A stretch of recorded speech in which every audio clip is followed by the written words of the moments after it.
રાજ,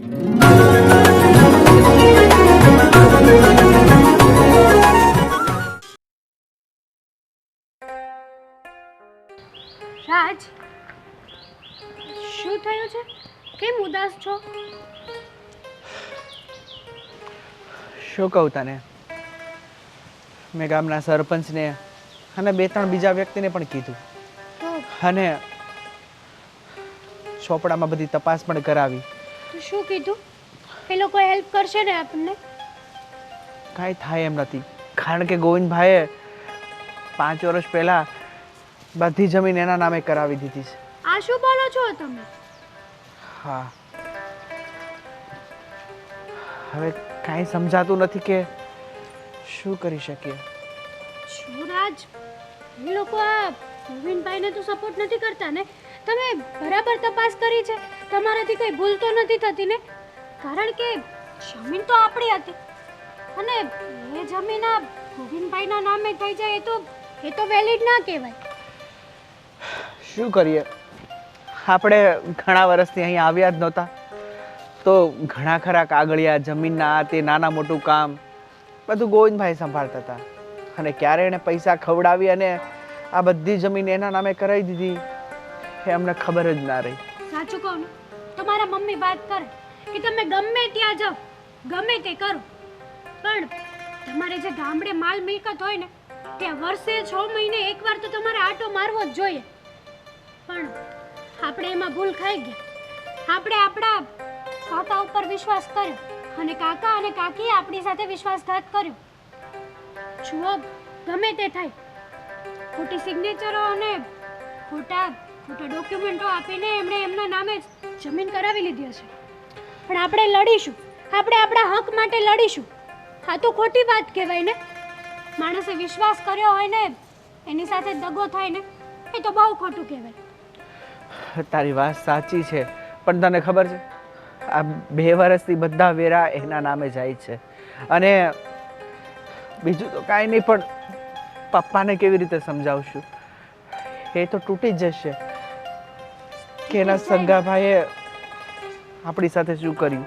હા, જાતી જિંદગીએ હવે એને આ જ જોવાનું બાકી રહી ગયું. મને તો એ નથી સમજાતું કે આ ગોવિંદભાઈને ને એ લોકોને આવું કરીને શું મળ્યું હશે? શું ફાયદો છે? જો એમ જ કીધું હોત ને પપ્પાને તો એને આ જમીન આપી દેત. પણ આવા કાવતરા કરવાના એ તો ક્યારેય નહોતું વિચાર્યું. આપણે કહીએ ને કે આપણો પરિવાર આપણા છે, આપણા લોકો છે, આપણા લોકો આપણી સાથે આવું ન કરે, એ આપણા આવે ને એ આપણા જ આપણી પથારી ફેરવીને વયા જાય. સાચી વાત છે. શું કમી રાખી હતી બાપુજીએ? દર વર્ષે આપણે પૈસા મોકલાવતા હતા, દર વર્ષે એના માટે કપડાં મોકલાવતા હતા અને નાની મોટી ખરીદી ગમે ત્યારે કરતા હતા ને, તો પપ્પા પહેલાંના ભાઈ માટે પણ ખરીદી કરતા હતા. પણ જોયું છેલ્લે એને આપણી સાથે કેવું કર્યું? એક વાત કહું, ભાઈઓ તો સારા જ હોય, પણ આ એમના ઘરે બાઈઓ આવે ને ત્યારે એ 2 ભાઈઓને નોખા કરે.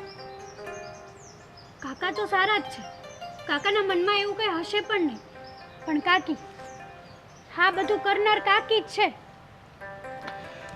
હવે થઈ ગયું એ થઈ ગયું. હવે મને વિચાર એ આવે છે કે બાપુજીને હું કેવી રીતે જાણ કરું અને બિચારા છેલ્લી ઘડીએ કે હવે હું અહીંયા રહીશ, મારા ગામમાં રહીશ, મારા મિત્ર સર્કલને મળીશ અને મારી બાકીની જિંદગી અહીં જ વિતાવીશ. પણ જો ને હવે ખબર નહીં. જુઓ, ગમે તે થાય, આપણે છે ને એક સારા વકીલને મળીશું અને આપને સજા અપાવડાવીશું. આવું તો નથી કરાતું.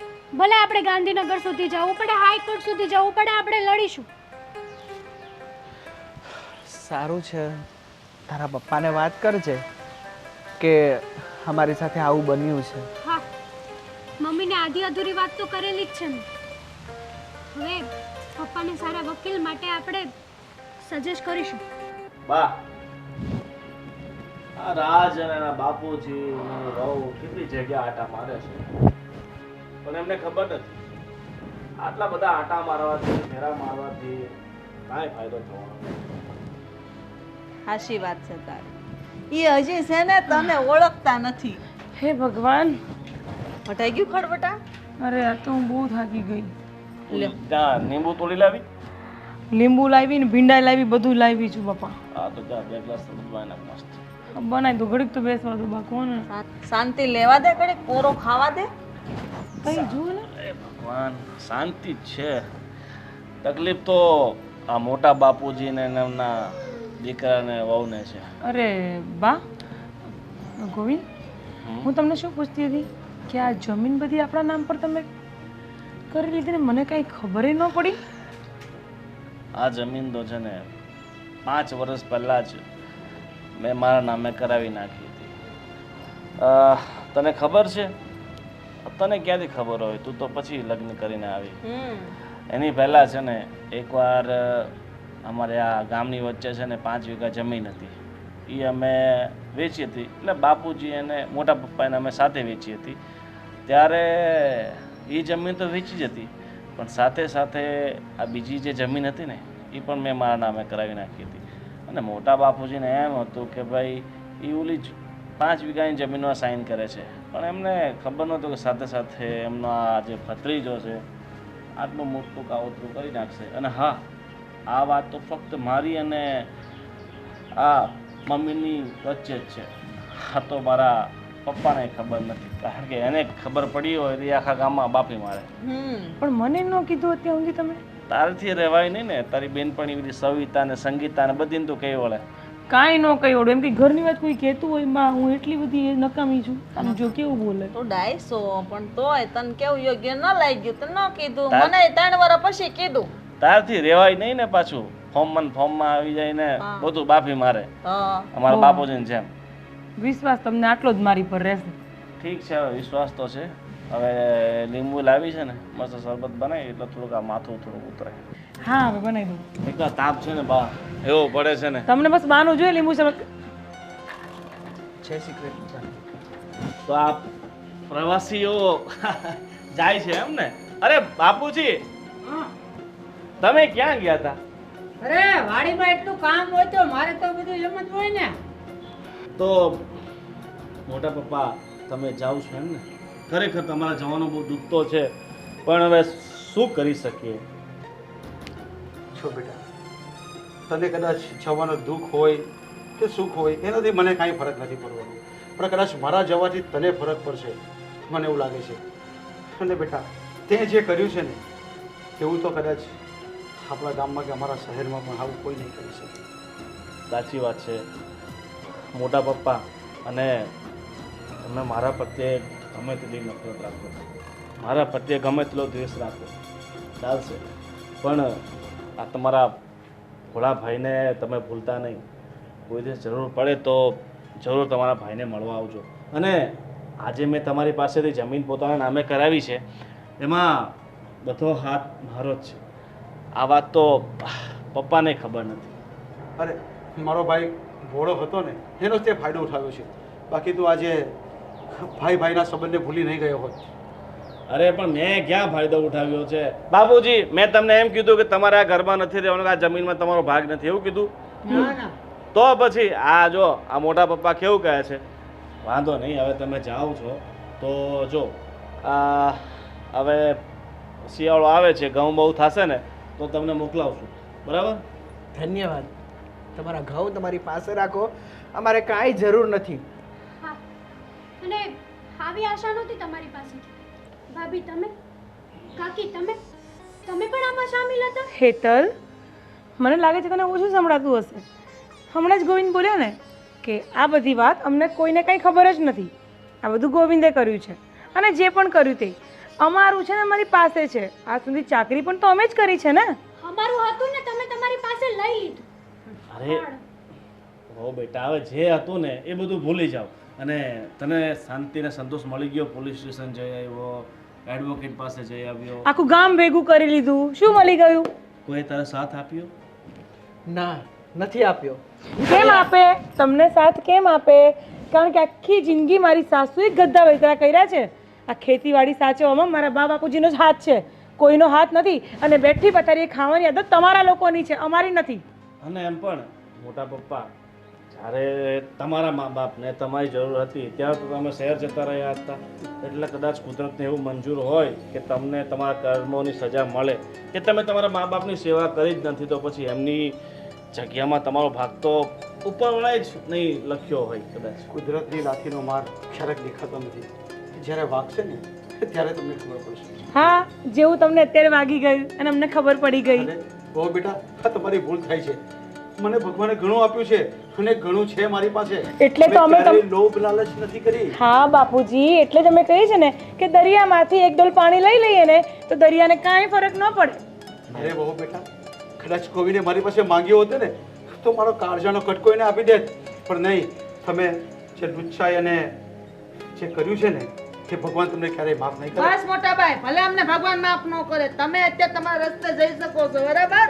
અને પણ તમે અમને માફ કરી દેજો, અમારે ભૂલ થઈ ગઈ. જય શ્રી કૃષ્ણ. જય શ્રી કૃષ્ણ. ચાલો તો ફરી ક્યારેક મળશું. વાર તહેવાર આવતા રહેજો. હા, જીરું વાવ્યું છે ને, જીરું તમને મોકલાઈ દેવું. 5 વીઘાનું જીરું વાવ્યું છે ને. કાકા અરે 2-5 કિલો દેવ હું વાંધો, આપણા મોટા ભાઈ છે. આ જો આ ભોળપણ તમારું, આ જો તમારા ભાઈ. આને હારે લેતા જાઓ. હા, અરે એ જીરું તમારે જ કામ આવશે, કારણ કે તમને દાડિયાને આપવાના પૈસા તમારી પાસે નથી, તમારી પાસે સોના ચાંદીના દાગીના નથી, એ બધું લેવા તમને ચાલશે. એટલે જીરું તમે બજારમાં વેચી દેજો, કંઈક કામ આવશે. તો મોટા બાપુજી, તમને જ્યારે આટલી બધી હકીકત ખબર જ છે તો હસતા ખેલતા તમે અહીંયાથી રવાના થાવ, કેમ કે હવે તમારી જમીન તો તમારી રહી નથી. હા, ટ્રેનનો સમય થઈ ગયો હા. છે. અરે ચિંતા ના કરો, અમારે ટ્રેનમાં નથી જવાનું, અમારી પાસે ગાડી છે. અને આ જમીન જાયદાદની વાત રહી છે તો યાદ રાખજો ગોવિંદભાઈ કે આ કુદરત છે ને એ ક્યારેય તમને છોડશે નહીં. રાજભાઈ, પપ્પા. નહીં સાંભળો રાજભાઈ, આ ગાડી છે ને ગોવિંદે લઈ લીધી છે. તમે તો કીધું આ ગોવિંદના ગાડી અમે મૂકીને જશો, હવે તમે લઈ લેજો, સારું લાગશે. અરે બેટા, જીવનમાં મારી વાત યાદ રાખજે, જિંદગીમાં કઈ સાથે નથી લઈ જવાનું.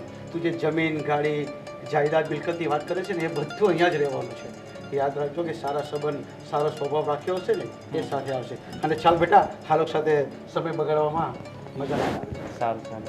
કભી અલવિદા ના કહેના. હા, ચલો. ગોવિંદ, ગોવિંદ, તમારી બુદ્ધિને તો સેલ્યુટ છે, સેલ્યુટ. દીકરા, બાપુ, વાહ વાહ, મસ્ત એક્ટિંગ કરો બાપુ તમે. બોલા. પાપડિયા પાડવાનું બંધ કરો ને, ભાઈનું એટલું ઉદાસતું હોય તો જાઓ તમે એની હારે ઉપડો. હવે મારું તો કાળજું કપાય છે, મોટા ભાઈ વયા ગયા એમને. આમને મોકલી આપો ગોવિંદ તમે. તમે એક કામ કરો પપ્પા, અત્યારે ગાડી રિવર્સ મારશે ને તો તમે પાછળ જઈને સુઈ જાઓ, એટલે તમારે આત્મા શાંતિ મળે. હા. કાંઈ નહીં, હું તો હવે આ ખેતીવાડી છે અમને કર્યા કરે. સારું, ચલો. આ તારી અબ્બા ચલો, બેન હવે પણ લાવજો. હવે તમને હું 2 શરબત પીવડાવીશ, 2 ગ્લાસ શરબત પીવડાવીશ. ત્રણ મારા. ઓકે, તમારા બાપુજી. કાંઈ નહીં. મારે ચા પીવો સારો બસ, આ 2 રકાબી ચા આવવા ગયો એટલે મને લીંબુ સ્વાદ હાલ હાલ ભાઈ, શરબત બનાવો.